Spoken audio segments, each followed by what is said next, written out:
Okay, this is how you are going to manipulate fonts using the direct selection tool in Illustrator.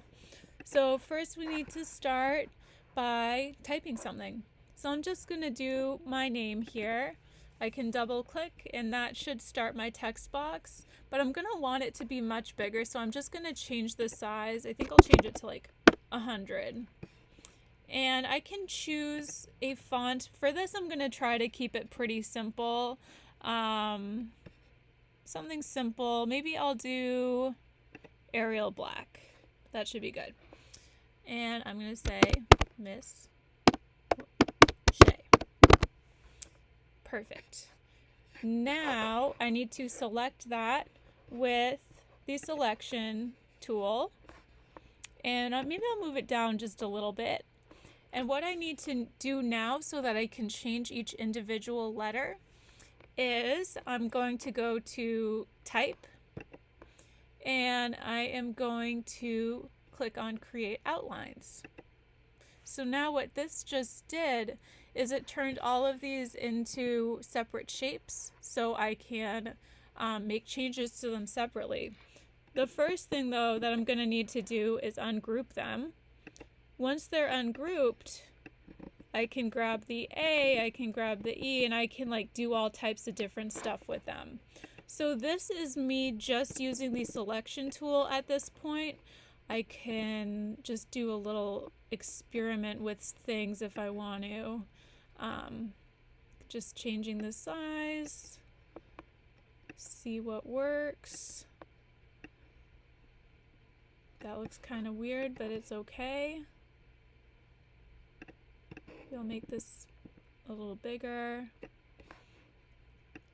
So you can, what I'm pretty much saying is you can play around with the spacing by using the selection tool, and you can make changes using the selection tool, but you're going to be able to make more changes if you use the direct selection tool. So I'm going to use the direct selection tool now, and let's see here. If I click on a letter, I'm here on this H, and I click on an anchor point and move it down, that will just change the placement of that anchor point in the letter. I'm going to undo that. Now, one thing I could do as well is I could draw a little box over several anchor points so that these four here and the bottom of the H are all selected, and then I could drag that down to create like an elongated type look, which might not be desirable because in this case now it looks a little bit like an N, but that's just kind of just so you know how to do that. I could do the same thing up here. Again, not all of these work great, but this is all about playing around and seeing what kind of stuff that you can do. Another thing that I can do using the direct selection tool is you can create curved edges where there aren't any. So if I wanted to, I could curve that in and that'll do it to all of them. I'm going to undo that. Or I could click on a specific point and curve that one in only, which will make a change in that way.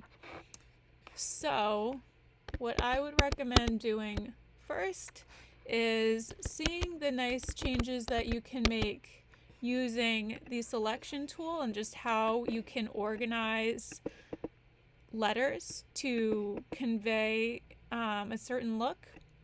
And then once you do that, you can start using the direct selection tool and doing more intense stuff with the letters to make real changes with them.